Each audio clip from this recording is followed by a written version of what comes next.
Okay, so I would like to use the time to make sure I can answer any questions that people have in the audience.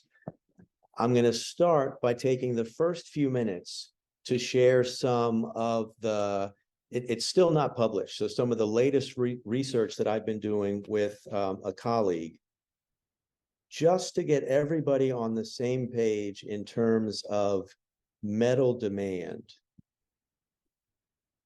And I'm going to pull some slides from different presentations depending on the questions that I get. But I want to start by looking here. So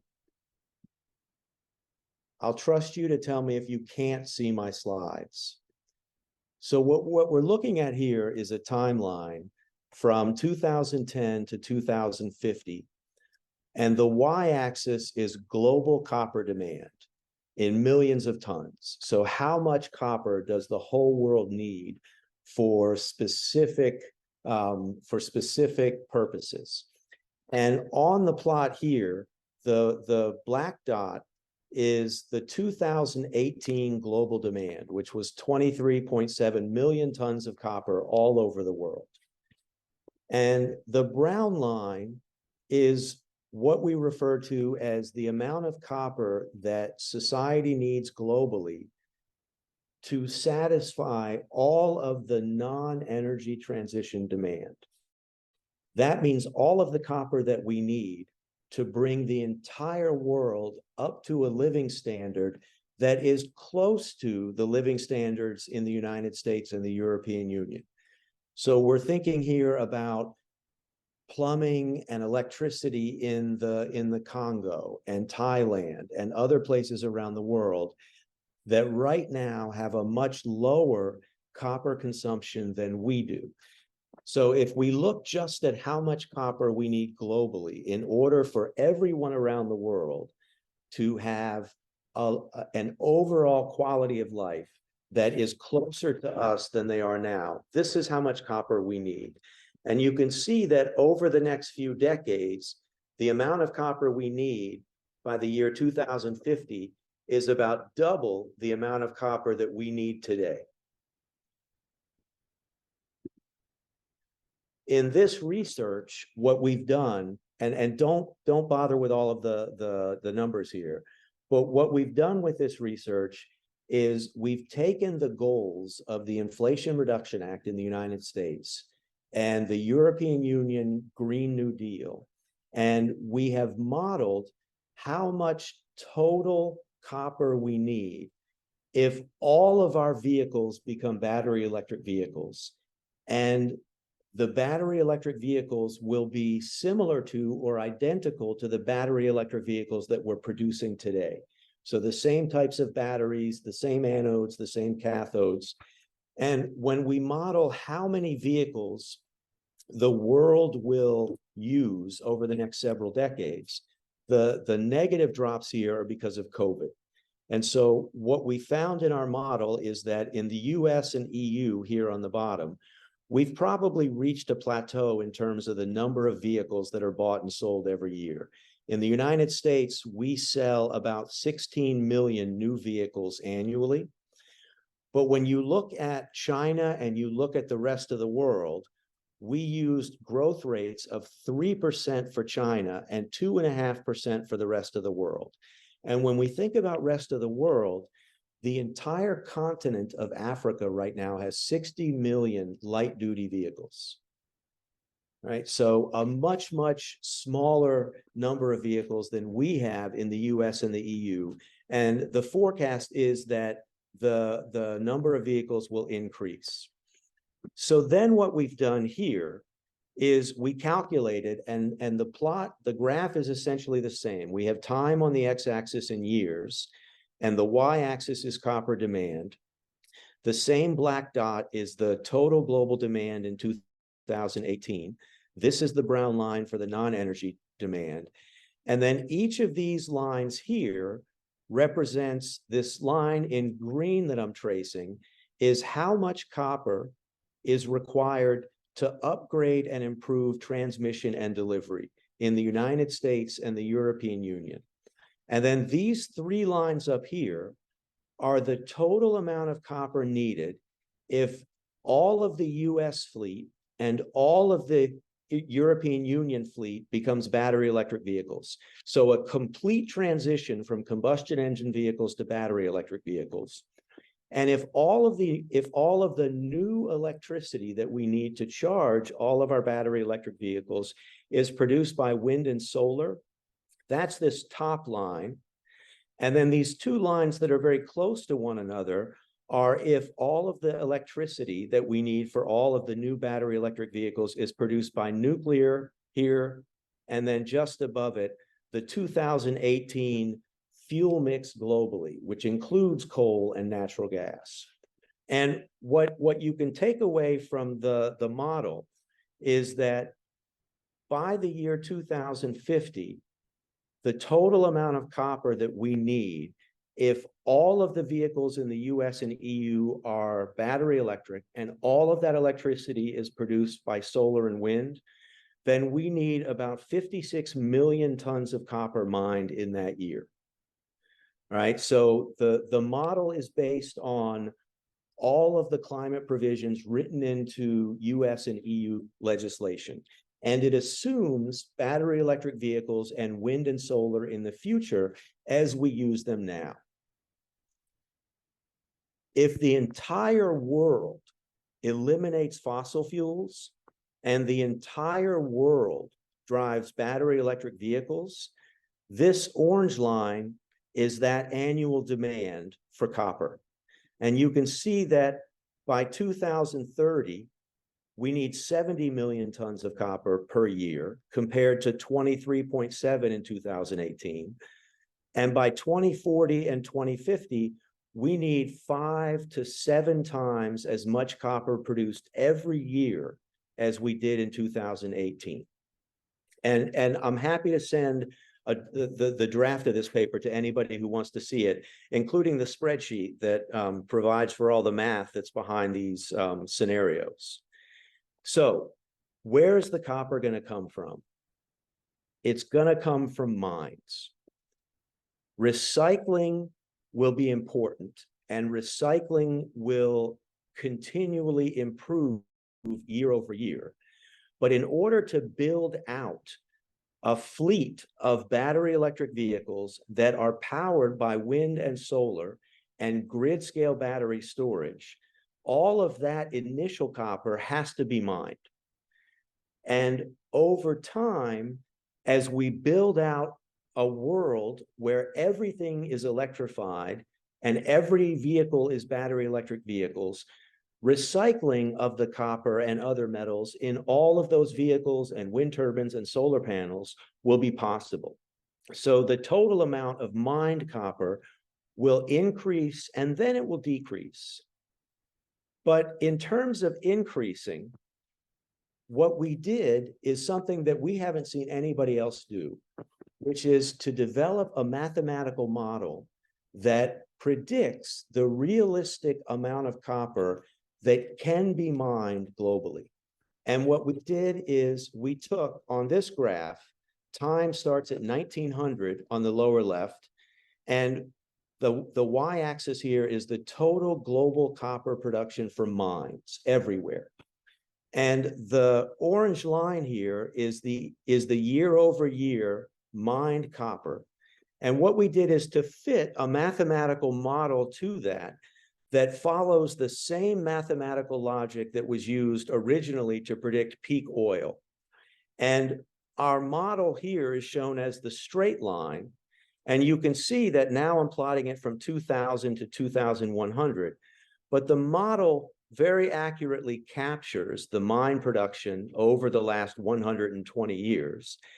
And the red line is the prediction for how much new copper mining companies can mine under a, let's think of it as a business as usual scenario, that mining companies continue to explore for copper ore deposits. They continue to find those copper ore deposits, and they continue to put into production roughly the same number of mines that they've been putting into production for decades. Now, we also modeled the total refinery output, and this black line, the refinery output, is the total amount of copper that we can mine, plus the total amount of copper that we can recycle, using the current global recycling rates for copper and assuming a growth, an annual growth in recycling over the next several decades. And the results, when we plot them here with respect to how much copper is required to transition all of the vehicles in the US and the EU to battery electric vehicles, I've put those data that I showed you earlier up here. So these lines diverge from the refinery output. And what we can see is that even today and moving forward, if we go to 2030, in 2030, in order to produce the battery electric vehicles and wind and solar electricity that the IRA and the EU Green Deal call for, we need 40 million tons of copper. But based on historic mining and recycling of copper, we'll have about 30 million tons, which means there's a supply gap of 10 million tons of copper by 2030. And then the supply gap continues, and it actually, if all of the new electricity is provided by wind and solar, this green line and the black line, they diverge further out into the future. All of this copper is going to come from mines. And all of that copper is going to come from sulfides. Globally, most of the copper that mining companies extract is in the form of chalcocite, which is a copper sulfide, chalcopyrite, which is a copper iron sulfide, and bornite, which is a copper iron sulfide. And all three of these sulfides exist in copper ore deposits around the world, including copper ore deposits in Minnesota that you're all familiar with and have been in the news on an almost daily basis because of the potential to negatively impact the boundary waters. Now, one of the things that's important is that all of these copper sulfide minerals, when they're mined underground, meaning that they're mined underground below the water table, they do not react with oxygen to produce acid mine drainage the same way that the mineral pyrite does. So the mineral pyrite, if I skip to another set of slides, and again, tell me if you can't see what I can see. Does everybody see a different slide now? Or is it okay. So the mineral pyrite, when it is exposed to oxygen in the atmosphere, then this chemical reaction happens where the mineral pyrite is oxidized in the presence of water, and that liberates iron, and it produces two acids. It produces a sulfur acid here, and it produces in the same slide as we see a discovery. Okay. Yeah. All right. Let me share a desktop. So then if I can, where are we? Okay. All right. Now you should. There you go. Okay. Yep. So the mineral pyrite is the mineral that is of concern because it is the mineral that when it's exposed to oxygen and surface or groundwaters, pyrite chemically reacts to liberate iron, and this iron is often a food source for bacteria, and this iron can be oxidized to produce orange and reddish minerals that are really common associated with acid mine drainage, because when pyrite is chemically oxidized, it liberates or produces hydrogen, and as you increase the hydrogen concentration of water, the water becomes acidic, and it produces various sulfur complexes that can produce, for example, sulfuric acid in water, and the water can become acidic. So in a lot, if not almost all of the mines that we now know have resulted in the formation of acid mine drainage, which is a major concern for both surface waters and groundwaters near mining operations. It's the oxidation of pyrite that's the concern. And this requires oxygen, and this oxygen is present as dissolved oxygen in the water. And the oxygen here originates in the atmosphere. So the oxygen originates in atmosphere rainwater, and it's the dissolved oxygen in water that react with pyrite to produce these acidic complexes over here. When we look at most copper mines, including the ones, and correct me if I'm wrong on this, but including the ones in the proposed mines in Minnesota, they do not have, just went to the wrong slide. I don't know why I keep going backwards. I'll just stop. They contain trace amounts of pyrite.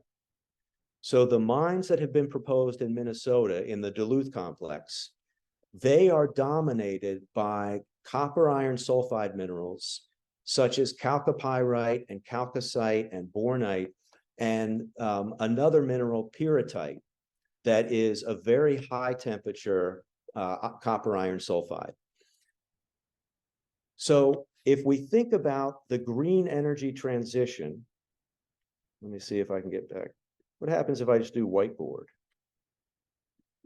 You'd think after, oh, that's not it. You'd think after 3 years of this with Zoom and COVID, I'd be back on top of things, but I'm clearly not. So, don't know. I think that's what I'd done wrong.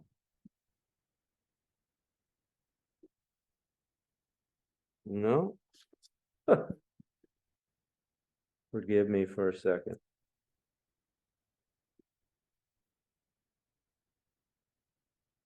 Okay, let's go to that one. Okay. So if we think about all of the copper that we need, right? And again, I'm happy, I'll send these slides so everybody can see them.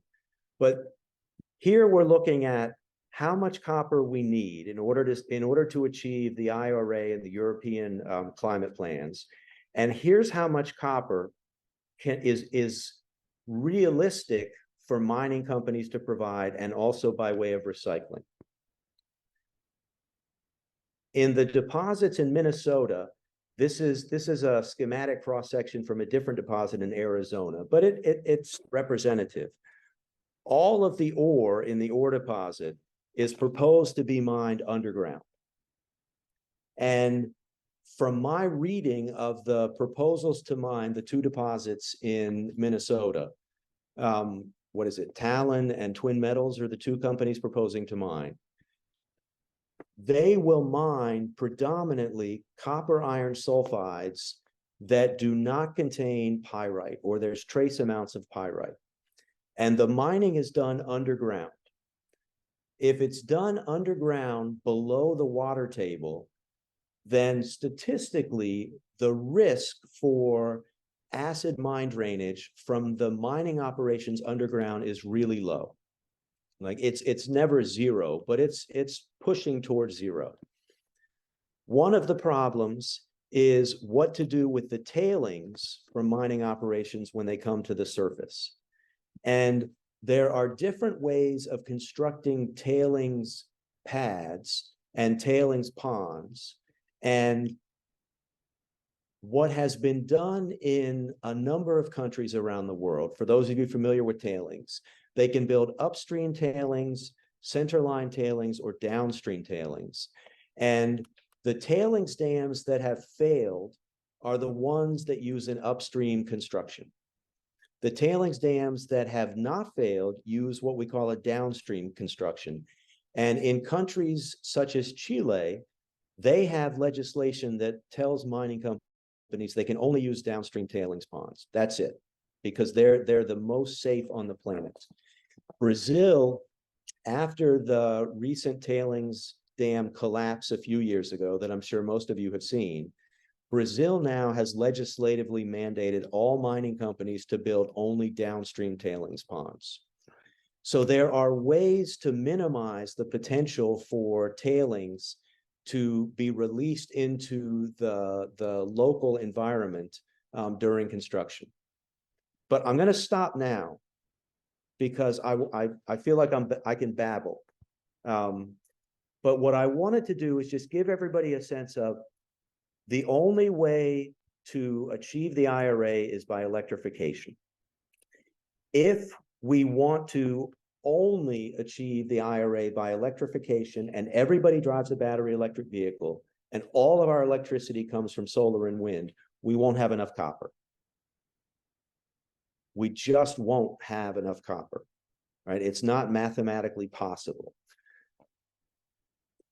In the current Washington administration, at least in the Biden administration, there's been a lot of effort on some of the energy transition metals. For example, lithium.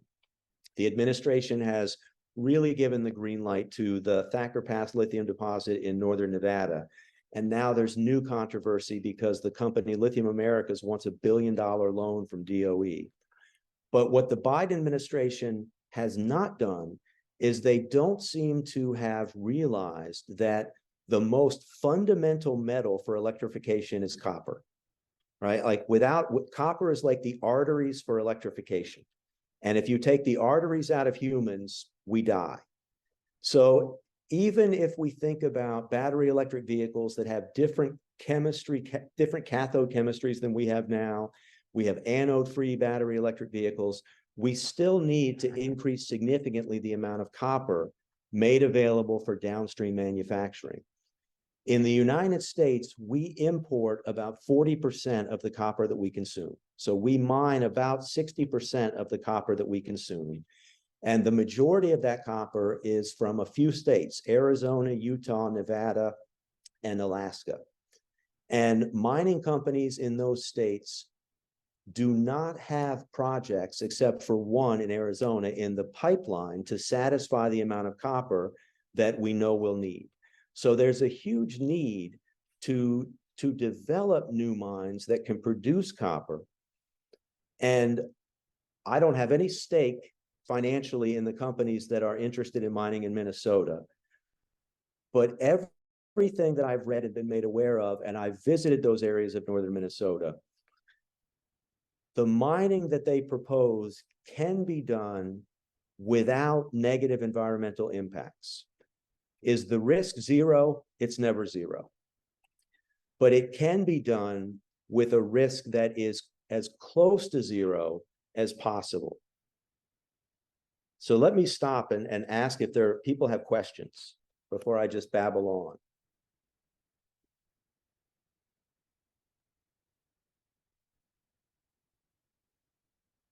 Is there an opportunity to move to aluminum instead of copper? So there's an opportunity in some cases to move from copper to aluminum. And, that's been done, for example, high voltage DC transmission lines. I have not yet met a battery engineer or a battery chemist who has told me that we can eliminate copper from battery electric vehicles, but it's possible. It's just not possible right now. So could it be possible in 5 years or 10 years? Maybe, but we don't know. I was just a quick follow-up on that. What is definitely going to happen to battery electric vehicles is that they're already figuring out how to reduce or eliminate cobalt. They're already figuring out how to reduce or eliminate manganese. So the cathode chemistries are changing in real time.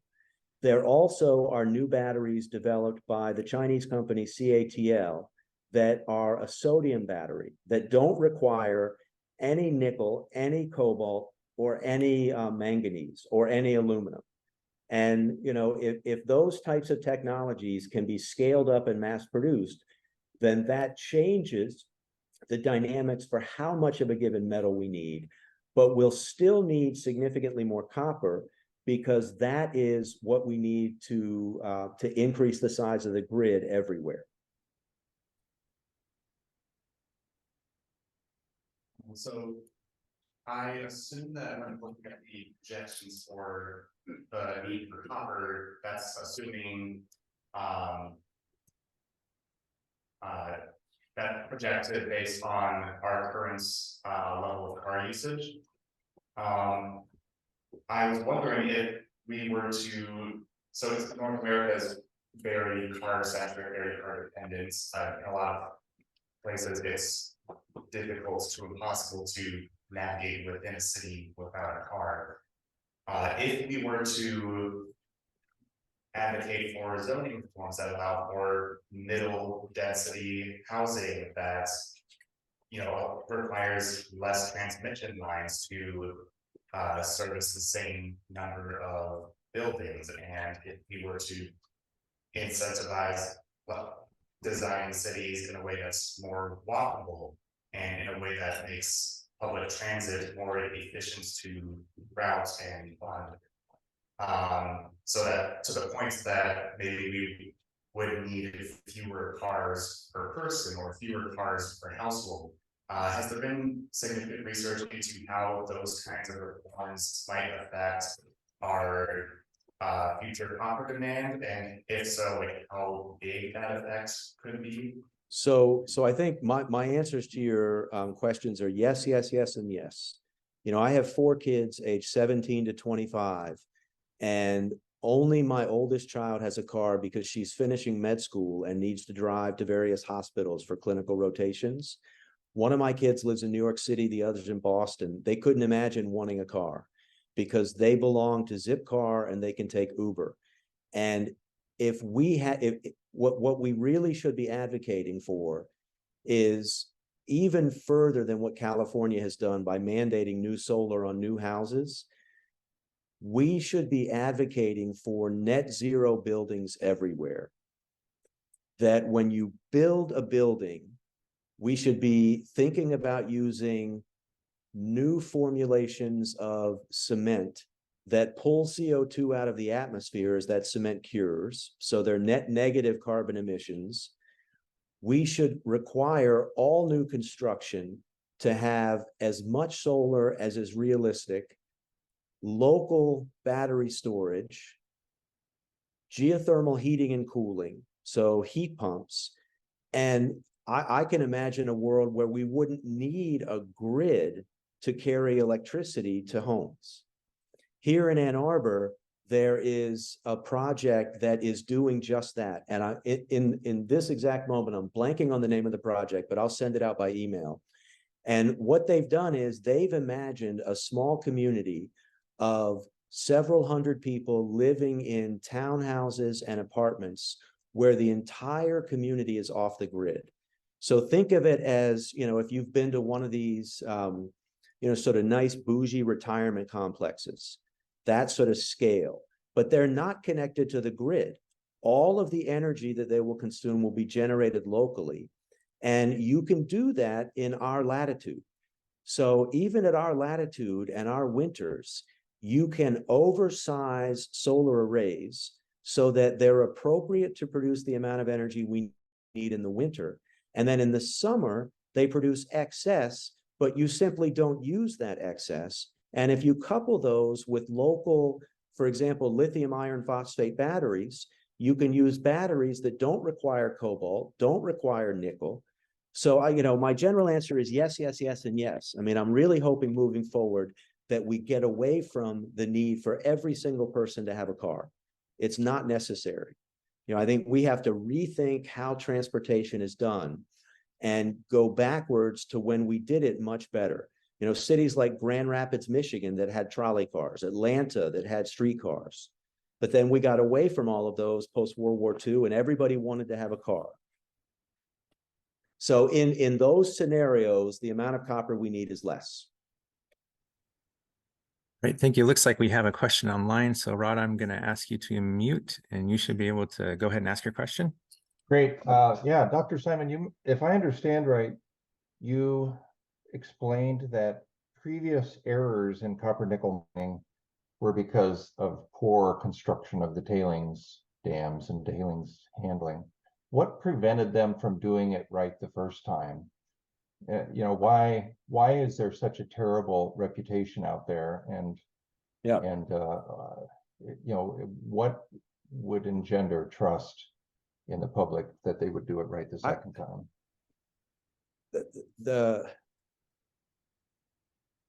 I don't speak on behalf of any of the companies because I don't work for any of them. But if I were to put myself in their shoes, mining companies operate at a loss until they physically have a mine built and they produce a metal that they can sell to someone. Everything up to that point is negative cash flow, and they're borrowing money at some interest rate or discount rate.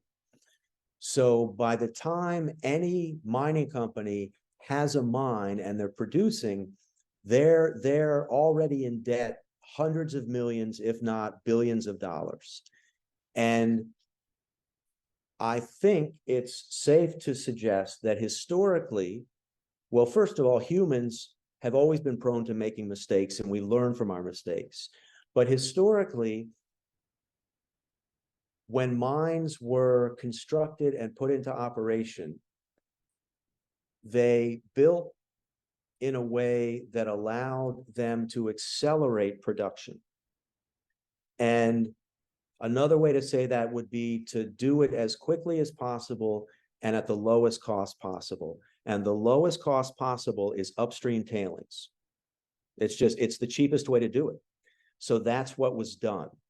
And that is what has led to some of the catastrophic failures around the world. So if you look statistically at the 3 different ways you can build tailings dams, upstream tailings dam have the worst safety record. Now, when there is a tailings dam failure, the last 2 that have been in the news were Mount Poly in British Columbia about a decade ago, and the Brunello tailings dam collapse a few years ago in Brazil. And I think in those cases, in terms of trust, they were catastrophic. The one in British Columbia did not result in any human fatalities, but caused significant environmental damage. And the one in Brazil resulted in, I think there were more than 100 people who died as a result of that. So how does a company like Vale, which owns that mine in Brazil, gain trust? I think companies have to come out and be more open and transparent in the construction phase, or even pre-construction phase, when they're going through the environmental impact assessments.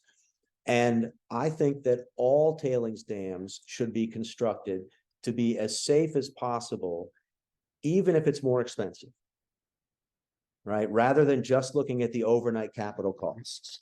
And that doesn't mean that there won't be a tailings dam failure in the future, right? I mean, there are, 1,000+ dams around the world, and it's likely that one of them may fail. I also think that mining companies should be more open and transparent with how they monitor for potential failure.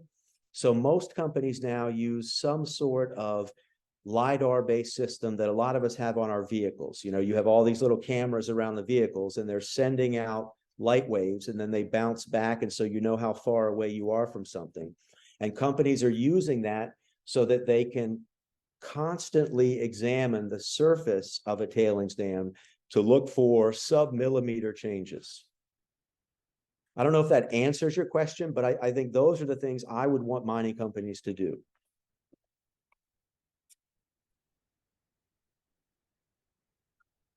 Yeah, on the recycle price, I mean, when demand goes up, price goes up. If you calculate in that with copper, that a lot more people would be picking up.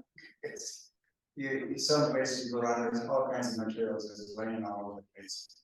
And also the one about automobiles being manufactured going to higher voltage requiring smaller copper wires. All true, right? And so with technology advances, the goal is to reduce the use of specific types of metals and to reduce the total amount of metal that's needed. Tesla's announcement of going from a 12-volt to a 48-volt system for charging. it has a really small impact on copper consumption. But if you integrate that over 100 million vehicles a year, then that is a significant decrease. You know, and this is also where, you know, I'm optimistic because every engineering faculty member that I know of who's working in this space, they're already talking about, you know, the next age of batteries that are better than what we have now. But I also don't want to necessarily wait 10 years hoping that somebody will have that aha moment, because what we know now is we're almost certainly going to blow past 1.5 degrees C relative to pre-industrial revolution. And we're probably already on a path to blow past 2 degrees Celsius. I think that we need an all of the above approach to do everything that we can across all industries to reduce the use of fossil fuels so that we don't run the risk of blowing past 3 degrees Celsius. You know, so what we've done in the data that I showed you is to calculate for one scenario. There are other scenarios. If we imagine eliminating internal combustion vehicles and going to plug-in hybrids, right? Most people, when they tell you that they don't want an EV because of a road trip, ask them the last time they took a road trip, right? That's my standard question. And most people are just, who road trips anymore, right? You get on an airplane. So nobody road trips the way we did when I was a kid. You put everybody in the back seat and there were no seat belts or speeding, whatnot. So I think, you know, looking at scenarios where we increase the penetration rate of plug-in hybrids, right, which can get 30 miles on a charge, 40 miles on a charge, that's good enough for most people, right? Most people for a daily commute, if you have a 10-mile commute, 15-mile commute, 20-mile commute, you need a plug-in hybrid. And then if you do a road trip, you've got that backup internal combustion engine. I think I'm hopeful that we'll see a lot of technological progress and proliferation of fuel cells. You know, we have to produce hydrogen, but we can produce hydrogen cleanly using solar and wind power plants. And there's a lot of potential for fuel cells. They just seem to have really lagged behind battery electric vehicles. Okay, another question about mines in Minnesota.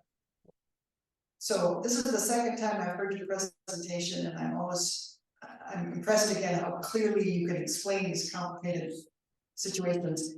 However, we're hearing from environmental groups how dangerous these mines will be for Minnesota. If I'm a citizen, or advising an elected official, how do I help them decide who to listen to on this issue? What criteria can they use for evaluating the arguments for and against? Yeah, it's tough. I mean, my Google searches on the issue, it's so polarized. And I wonder if people on both sides of the issue have lost sight of the forest for the trees. You know, I've traveled in that area. I've never gotten lost canoeing in the Boundary Waters, although it does sound, on many days, that sounds miraculous to just somehow lose myself in a canoe for a week or two.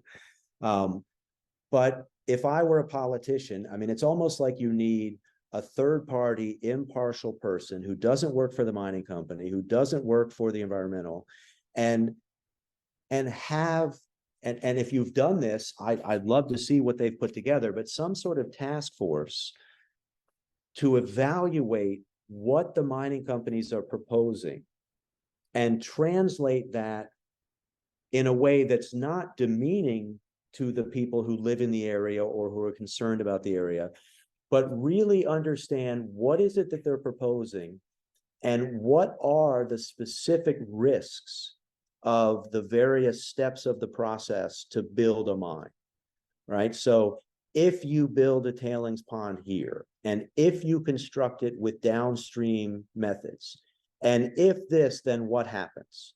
And I think that there are some really good examples of mines that have been open where, so the example I'll give you is in Marquette, Michigan. There's a mine called the Eagle Mine. And it's a copper nickel mine that would be almost identical to the two that have been proposed by Talon and Twin Metals in Minnesota. And at the Eagle Mine, I think they were started by Rio Tinto and now they're owned by Lundin. And they have done, in my opinion, one of the best jobs by hiring a geotechnical firm, third party, called North Jackson Company, to do all of the environmental monitoring and make all of those data public. And from the beginning of the planning process, when they were even putting together proposals to apply for permits and doing environmental impact studies, they worked and partnered and collaborated with local indigenous communities and all of the local people in the Marquette region, those who live there full-time and those who live there part-time. And to me, that would be a model to look at for proposed mines in Minnesota. Now, of course, in Marquette, your northern boundary waters are Lake Superior, but that's a fragile ecosystem as well. And Marquette, the Eagle Mine is fully underground. They have had no environmental compliance. They have never been cited for environmental compliance issues. Did I answer the question? I feel like probably not. Thank you. Yes. She's Yep. saying, Yep. she's saying yes. I've got another question here. If I look at your graph of future demand, I don't see that reflected in the stock prices on the exchange traded funds for copper. And they should, if it looks as if the market really is the way you predict, then we should see a real uptick. Why is that not the case? I honestly don't know. Everyone that I know who is forecasting copper demand, and I think for me, my go-to, and I know the people on the inside, S&P Global Benchmark does a really good job of canvassing the mining community globally and putting together annual reports on specifically annual copper outlook reports. Right now, copper's trading for a little over $8,000 a ton. If you look at future demand and we imagine all of the copper that we need for all of these downstream battery manufacturing facilities being built in Michigan and South Carolina and Kentucky, one predicts that copper prices will go up. If copper prices remain constant, the downstream manufacturers are likely to be able to still get their copper, but that sets up a competition between the haves and have-nots. And what that has the potential to do is increase the divide between the countries that we think of as wealthy, Organization for Economic Cooperation and Development, OECD, and the rest of the world. Yes, so I don't have the answer for why we don't see spikes in the price of copper futures. I think part of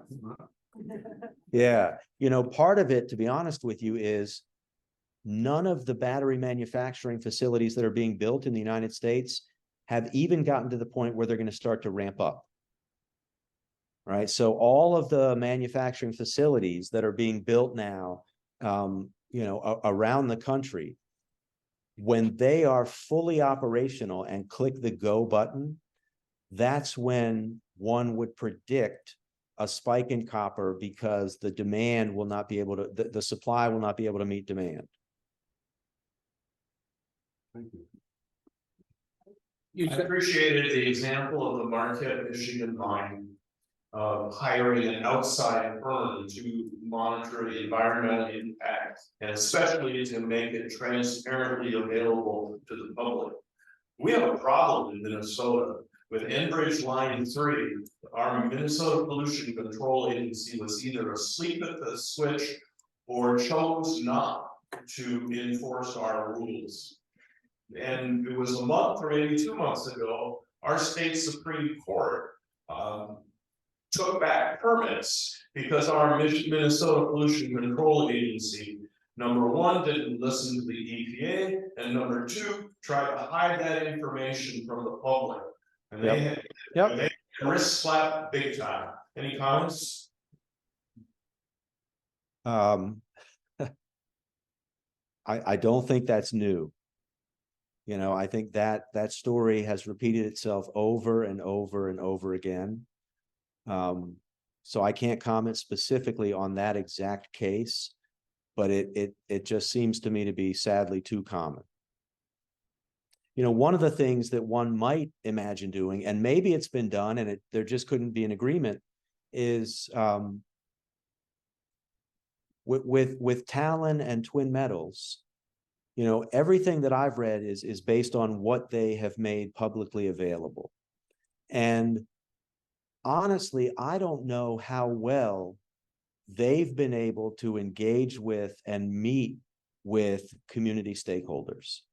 You know, and I'm thinking here about the tremendous difference between a company listening with the intent to reply versus listening with the intent to understand. And the former gets you nowhere, and the latter is usually what leads to productive conversation. So I don't know if there's simply a stalemate and the companies have dug themselves in and the environmental groups are not able to work well with the companies. I'm not sure. In your presentation, you talked about, you used the phrase mathematically impossible. And Tesla's master plan 3 says no insurmountable challenges.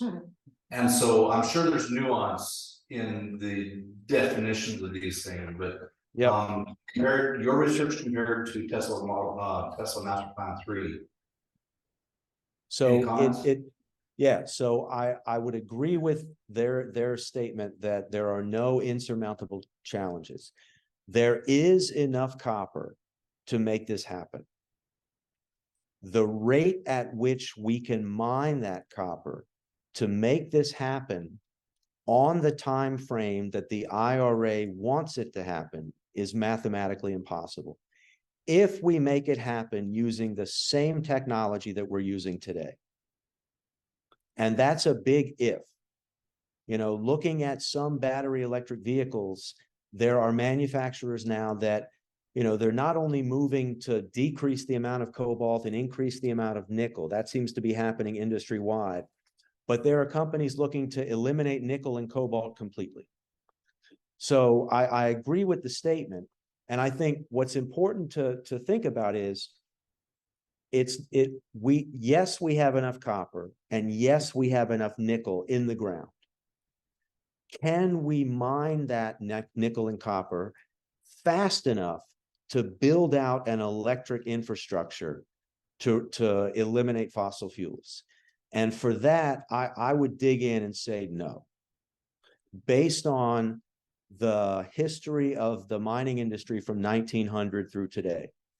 You know, a lot of people look at, for example, peak oil, and they talk about how peak oil, it was, the prediction was wrong. Well, the prediction wasn't wrong. It just could not account for the technological advances of hydraulic fracturing, which have introduced their own new problems. And when peak oil was ideated in the 1950s, nobody knew there was any oil in Alaska. The game changers in the world of copper and nickel, the biggest potential game changer is seafloor mining.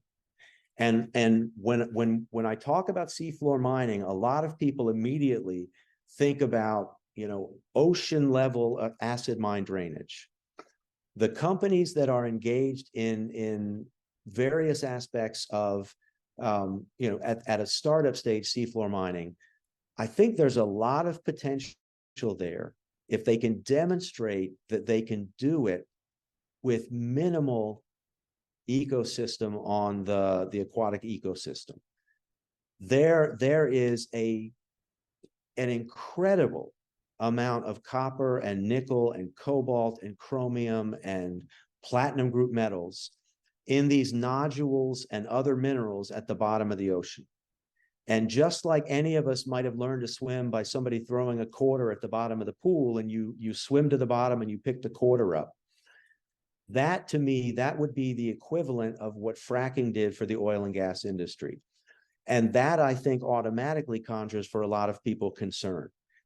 You know, what happens if you just let loose a bunch of companies to go out into the middle of the ocean and go to the bottom with some sort of dredging operation and dredge up all of these nodules?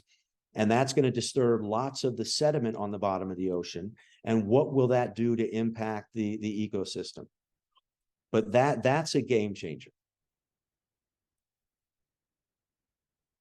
And that would eliminate the need to mine in Minnesota. Right? So you have these trade-offs, right? And I think that's where if I were an investor or I were interested in doing research, that's where I would want to put my money, is looking at companies that are generating new technology that can extract these metals from the bottoms of the ocean and then make them available to society.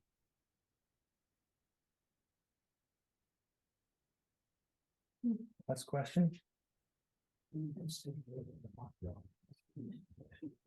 Thank you so much for your presentation. So I know that these days people also take advantage of mining for doing their cryptocurrency.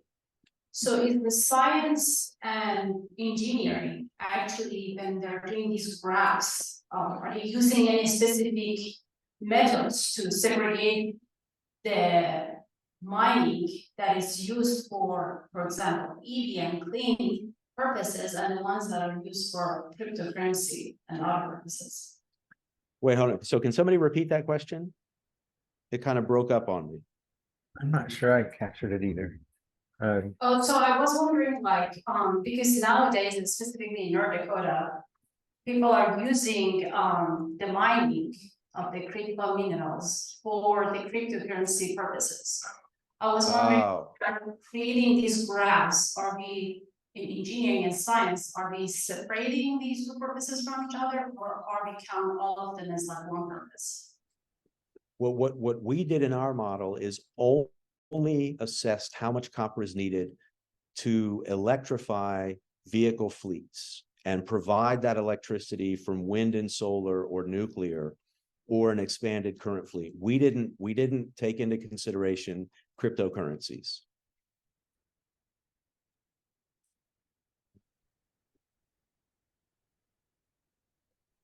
I hope, yeah, okay, I was gonna say, I hope I answered your question. We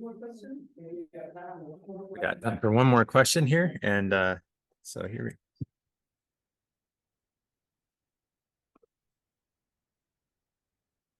Okay, so I just want to make sure I'm understanding some things correctly. So the mining in Minnesota should not be an issue as long as there is not pyrite at the site. Is that correct?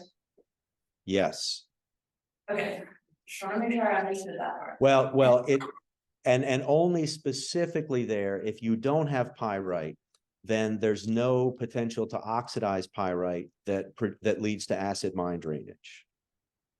So as long as no pyrite is touching air? Yes. Very simple term, okay. And then also I've heard people talk a lot about like lithium and that also being a non-renewable resource. Where are we at on lithium? So lithium, like all of these metals are renewable. And I want to make sure to touch on why. So fossil fuels are truly non-renewable, right? We pull natural gas out of the ground, we add oxygen to methane, and that produces carbon dioxide and energy. And we can't get that methane back. With metals, when we pull copper and lithium and cobalt out of the ground and put them in a battery, we've got it forever, right? I mean, forever and ever. And what we're seeing now is companies around the world are starting to really take advantage of the potential recycling of lithium ion batteries. And if you Google the term, people in industry refer to lithium ion batteries as black mass. And the first company in the United States is now building a black mass recycling facility in central Missouri that will be able to take the lithium ion batteries out of an iPhone, out of a laptop, out of a car, and fully recycle all of the metals in those batteries so we can use them again. All right, so that to me means that these metals are renewable as long as we don't throw them in a landfill. We can use them forever and ever and ever and ever. Because, you know, an atom of lithium doesn't care if we use it 10 times in 10 different technologies. With lithium, the Thacker Pass lithium deposit that is right now under construction in northern Nevada will produce enough lithium for about 700,000 battery electric vehicles per year. Most of our global lithium comes from Australia, Chile, Argentina, and there's massive amounts in Bolivia. All of that lithium, when we mine it, we can use it in perpetuity, right? We put it in a product for 20 years, and then we recycle it and put it into another product for 20 years. And we can do that over and over and over again, you know? So it becomes ultimately like aluminum cans. You know, we used to throw away aluminum cans, and now they're recycled. And the big benefit of recycling all of these metals is the energy required and the emissions that are generated by recycling are way less than they are from mining. So for example, if you think of an aluminum can, the amount of energy and emissions by recycling aluminum relative to mining virgin aluminum from the ground, you save about 90% of the energy costs and you reduce about 90% of the emissions. So that's where I think a future world, 20, 30, 40 years from now, you can get to a circular economy where we have all of these technologies and we can then recycle all of the metals among technologies. The game changer for lithium, because right now, when you look at lithium and how it's mined in Argentina and Brazil, or Argentina and Chile, it has a huge negative impact on water, because you're pumping lithium-bearing groundwater out of the subsurface, and then you're putting it in pools on the surface, and you simply wait for water to evaporate, and that concentrates lithium in the process. There is a phenomenal amount of lithium in groundwaters in the Midwest. For example, in Arkansas, Louisiana, and Northeast Texas, there's a huge groundwater system called the Smackover Formation. And there's a lot of research being done now where instead of pumping all of that water to the surface and putting it in pools and letting the water evaporate, you pump the water to the surface and you put it through an almost identical system if you're on well water and you have a reverse osmosis system or a water softener. You pump the water up, you pull out the lithium, and then you pump the water back down. So the only thing that you remove is lithium, and the chemistry of the water that goes back underground is other than the lithium that you've extracted, completely unaffected. And that type of technology is referred to as direct lithium extraction, or DLE. And there's a lot of research being done on that. And I think there's a lot of potential for that to be a game changer within the next 5 to 10 years. You know, I know Department of Energy probably has $5 million invested in that at various universities, including the University of Michigan. Well, we need to wrap it up here, but I want to thank you, so much about again. Thank you so much for the presentation and for taking the trouble to explain things and make us crystal clear. And we appreciate all your work this morning. Yes, thank you very much. Yeah, thank you all, and enjoy the rest of your conference.